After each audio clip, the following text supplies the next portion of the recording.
He's not that big of a dick. He's a pretty decent guy. You just got to get used to him. He's a bit prickly. But when you are that kind of personality, when you need time to adjust to people and they need time to adjust with you, that may set things in motion you don't necessarily intend to set in motion. That goes back to Jordan Miles. Now, the difference here, though, is I can't speak to the guy that Miles claimed lied to him. I don't know who that dude is. He's a WWE personnel of some sort. I can't speak to Triple H. I don't know him. And the stories I've heard, he's relatively viewed as a good boss. But I can speak to one person he did name drop in Hunter Johnston. Hunter, a.k.a. Delirious, is the former head of Ring of Honor booking and is considered to be one of the most detestable people on the brand.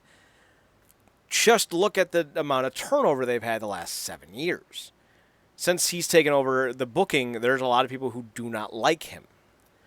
And they show this by leaving in droves. So I don't know specifically if ACH and Hunter have had some issues.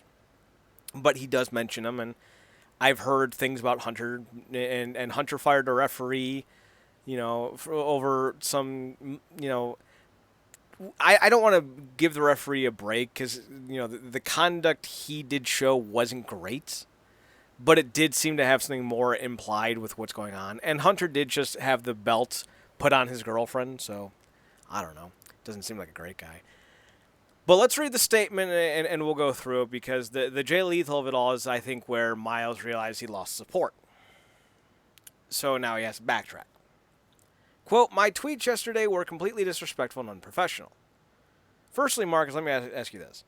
Do you think they were disrespectful and unprofessional? Take the Jay Lethal stuff out of the equation. If you were his boss, and instead of coming to you, he said this on Twitter, how would you feel about his behavior? And just stuff specifically about the shirt. Taking the Jay Lethal of it all out, everything else.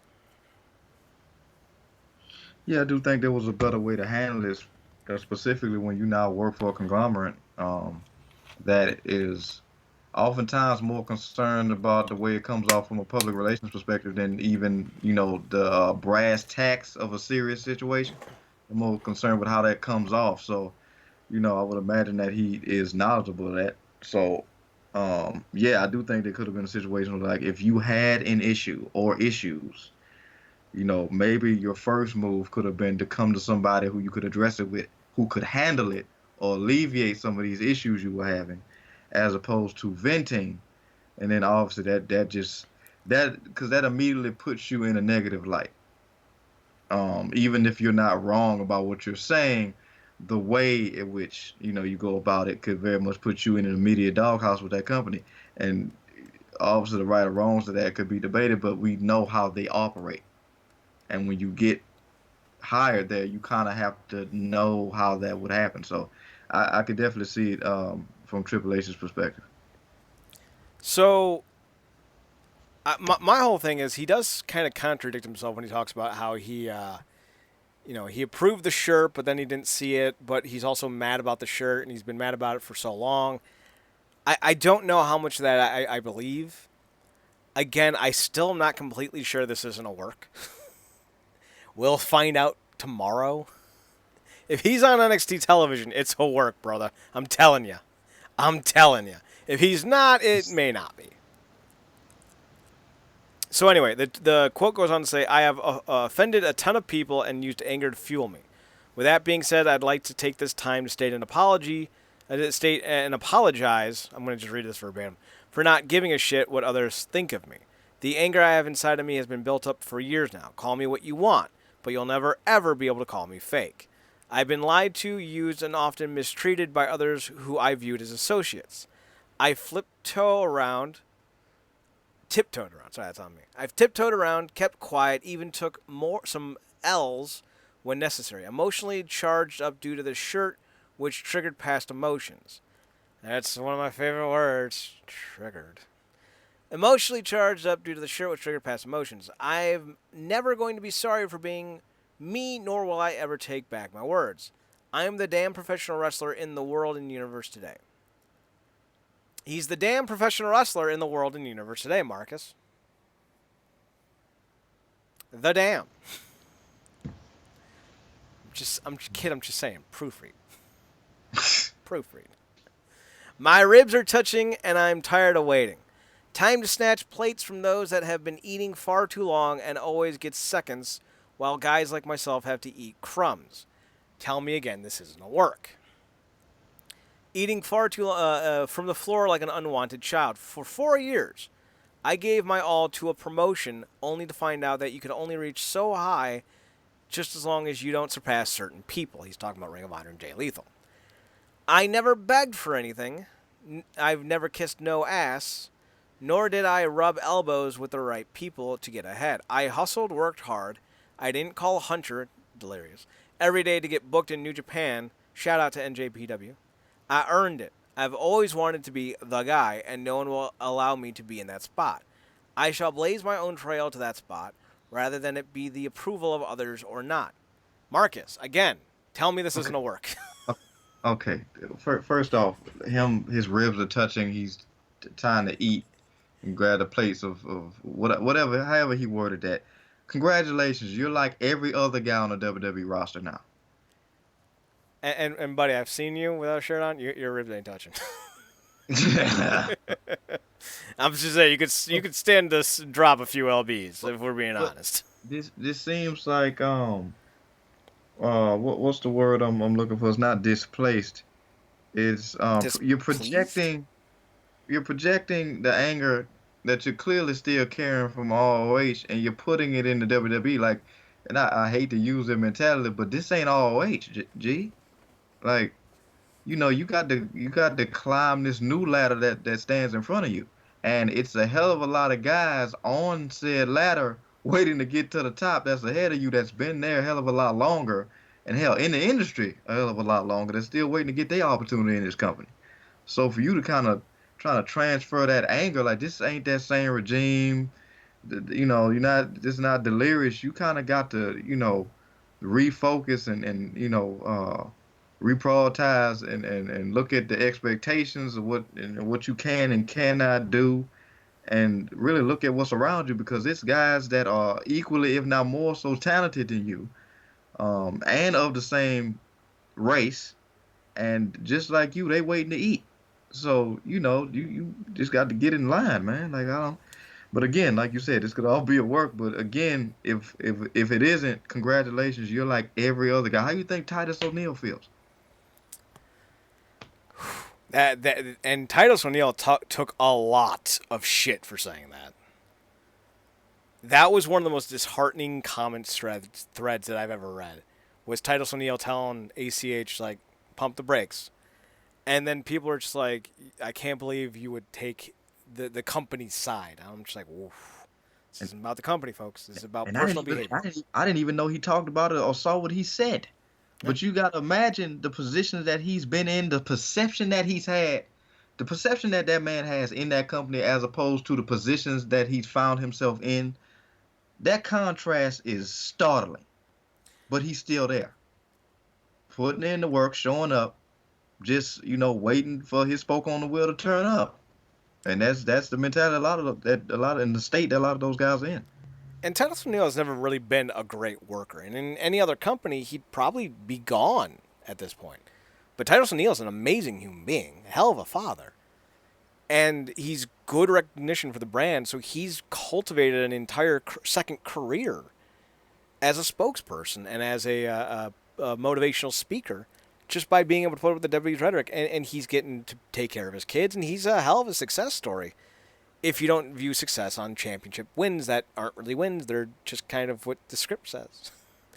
So someone like Titus is someone you should listen to. He knows how to make a living in this industry, and he's another guy who should have been fired if it wasn't for Triple H. So I think Titus O'Neil has more, like Titus O'Neil and Mark Henry, when they speak on issues involving the black community. Don't do the AJ Styles. We're being serious. When I hear them speak about it, I listen, because I do view with what they have to say with a lot of weight, because they are very well spoken, well respected, intelligent, thought out, thoughtful human beings. They carry a lot of weight, so I listen. I think everyone would be wise to listen to them. Don't ever quote Booker T to me either. soon as Booker T said he gave Michael PSAs the pass for using the N-word, I'm like, we done, Book. Hell Yeah, of a personality, but we done. rub me the wrong way, and the conversation whether or not that should be a thing is well, well, something else. But if you gonna do something like that, could you please keep it to your damn self? Like, if you're fine with it, that's fine, but, like, don't defend the guy. Like, no. He's 60. He should know better. The statement ends up saying from Miles, "Today I shall continue to go the distance." So he quoted Hercules. That's always a sign that he's not working people. And I think this is intentional. We'll see. "Today I shall Lee," moving ahead. Keith Lee, perhaps? "Today I shall rise up from my past ashes like a dark phoenix." Are you going to call yourself the Dark Phoenix? Because that movie sucked. "And promote change in the industry. Remember these words. I am the best in the world, and no man or woman will stop me from being honest. Go the distance. Miles ahead. Hashtag miles ahead. Hashtag for the culture. If we see him tomorrow on NXT television calling himself the Black Phoenix, calling himself... what was it? Was it the Black Phoenix? The Dark Phoenix. Calling himself saying miles ahead. Saying for the culture. Coming out with Keith Lee. I want apologies, goddammit. Because I was right. But if he's not on TV and he gets fired, well, I said that was a possibility. I tell you, if I see him, and yeah, after all this, and he back on TV being a smiley black guy with the grin on his face as big as that dude from Courage the Cowardly Dog talking about naughty. Oh, Muriel's nephew. Yeah, Naughty, naughty. get the entire hell out of here with that, man. Mm-hmm. I have no Get out of. I have no problem with someone like Mike Kanellis saying, I signed for the money because I need to put food on my table for my kids. I think that's why Titus is still there. He's a single father, man. I think those kids are older now. I think they're probably old enough to work themselves. Yeah. But, he's got to worry about college. I feel like that's most of the roster, man. They've gotten used to a lifestyle that they can't let go of. Rusev. Rusev calls Lana. "Listen, Lana, I know we're doing Angle, but do you need to go over to Lashley's house for research?" He can feel, but no tongue. I have to be able to watch. Do not want to taste anything in your mouth from Africa. Africa, my home country of Africa. Calm down, Booker. Calm down. Like, reading this, it feels like a promo, Marcus. Like, it really does. It feels like a promo. It feels like he's working people. Again, I bring up, it's 6 weeks later. And now you're mad? Like, when you get triggered, it's usually something that happens instantaneous. You don't dwell for 6 weeks. That's unhealthy. So, like, why now? This is the thing that I keep asking. Why now? If we see him on TV tomorrow, we know why. We'll know why. There's no doubt in my mind that if he's on TV tomorrow, this is all work. There's no doubt in my mind that they created, if he shows up tomorrow on NXT television, that they created a fake WWE personality, gave him a LinkedIn profile, and told him to cut a promo on the guy. I would believe that 100%. There'd be no doubt in my mind. But if he's not on TV tomorrow, might be telling the truth. Might not be working people. I don't know. Like, this would be a great way to launch a new character. It really would be. But on the flip side, it's also a really great way to make sure that you're not really that often used anymore. Because if you're going to, go to this extent, give a sorry, not sorry, which is my least favorite saying in the world. Sorry, not sorry. Drown you in acid. Like, to give one of those types of apologies and then cut a promo for the sake of cutting a promo in the worst fucking spelled out goddamn Instagram post I've ever seen in my life. that shows me that you're not really interested in doing, teamwork. Because in pro wrestling, you need to listen to your bosses. You need to do what they say. Otherwise, you're fucking the entire show up. You're fucking all your coworkers up, and you become dangerous and unusable. If you won't do what you're told in pro wrestling, you are unusable. Because if I send you out there as champion and I tell you to lay down and you refuse, well, fuck. Whole show's ruined now. So either ACH is working the entire industry, or he just cost himself some big paydays. Because I don't see how you can be this angry about something 6 weeks after the fact that it happened, and think that you can just have the same kind of notoriety and notability of someone who's not as upset or willing to cause waves. We think about all the guys in Impact who have had issues with that company, especially Killer Cross.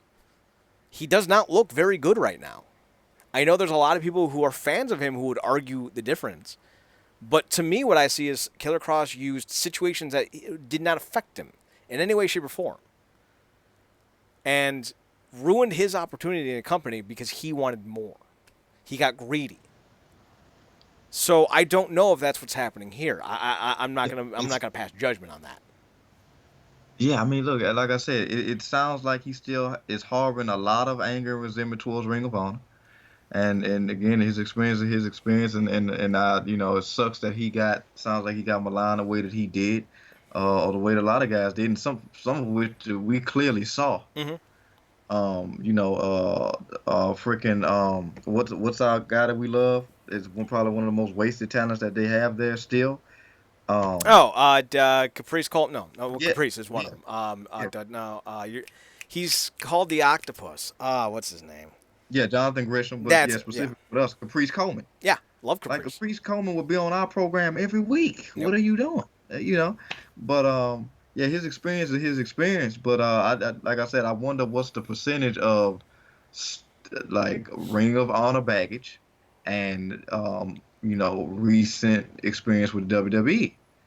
Because and also just on the Jay Lethal thing, like we've heard stuff about Jay Lethal. Obviously, that's something that came from the young lady who was in his faction that had some things to say about him. Taylor Hendricks. Yeah, and now him, of course, I don't know what else may have not come out about him, but obviously he would know better than we would because he would have been there and would have interacted with the guy and clearly knowing better than we would. But it doesn't come off well when you cap off your uh, rant or anything with putting the man out on Front Street like that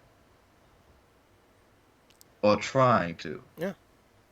You know. How much of this is anger and how much of this is jealousy? I think is the question that if we're going to take a stance in the he's really mad section of this conversation, how much of this is jealousy and how much of this is anger? How much of this is jealous anger? Because that's another thing. Like we always like to assume that whenever someone speaks out like this, that they're speaking from a place of altruism. He might not be. Like he might not be speaking out just because he feels that he was racially demeaned. He might just be jealous. We don't know. He might also be the nicest, kindest guy in the world who's donated half of his contracts specifically to taking care of foster puppies. And he just eats shit every day, and he finally hit his breaking point. That's completely possible, too. There is no stance in this conversation. It's just simply us talking in hopes that people will start getting away from the extremism. Because it could be anything. It could be a work. It could be real. It could be jealousy. It could be anger. Who knows? Surely in the world of pro wrestling, more than anything, it is impossible to know. It's impossible to know. Is Randy Orton working us, or is he just trying to get a new contract? Or is he really going to AEW? Who fucking knows at this point? No one fucking knows. The only thing we know is that this caused a lot of controversy. And the WWE has not spoken out about it much. They released a statement, but that's about it. So the only thing we can do is sit and wait and find out what Jordan Miles has in store for us over the next 24 hours. Because I'm telling you, the next 24 hours will determine if this is a story of fabrication to get himself over for his live TV debut, or if the company's going to take action and reprimand him for his behavior. If he's not on television tomorrow night, with as buzzworthy as he is, I don't know how you can argue that this isn't 100% legit. Like, I wouldn't be able to sit here and say, oh, yeah, it's completely fictional. It's completely a work. If he's not on TV tomorrow night, it's legit. If he is on TV tomorrow night, it's a work. But we'll find out at the end of NXT. That's the best I can say about this. If it is legit, I feel for the guy because, you know, it doesn't take having specific experiences for you to empathize with someone who's having a rough time. It really doesn't. Like, I may not know his exact story or his exact history, but man, I've been in positions I hated. I've worked with people that I couldn't stand, and I have bosses that I think were absolutely repugnant. You know, it doesn't take specific instances to empathize. So, I hope the best for him, regardless. If it is a work, I hope he gets super fucking over as a heel or as a face. I don't know. And if it isn't a work, I hope that the company comes to a amicable departure and he's able to go do his thing. You know, as long as everyone has the best intentions at the end of the day, that's all I ever want. Yeah, and you know, again, it's so many fans hanging on bated breath about this. I mean, obviously, you know, we're waiting because, you know, we report on this stuff and obviously we follow it, but it's a lot of fans that are really behind this guy. And if something, you know, pops up and all of a sudden they feel betrayed, that's you know, that's gonna cut not only his fan base or newly found fan base, but the company's faltering goodwill further down the drain. Yeah. Yeah, in the week that they are returning to you know, Sweet Saudi 4, more than riding to the core, you know. Ah, that's great. I've never heard that before. Sweet Sally Ford riding to the core. I love that. I love it. It's so southern. Fucking love it.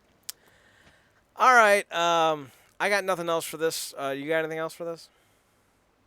No, I think we can pretty much cover it. Like I said, I'm gonna be watching like you. Well, I'll be reading Twitter.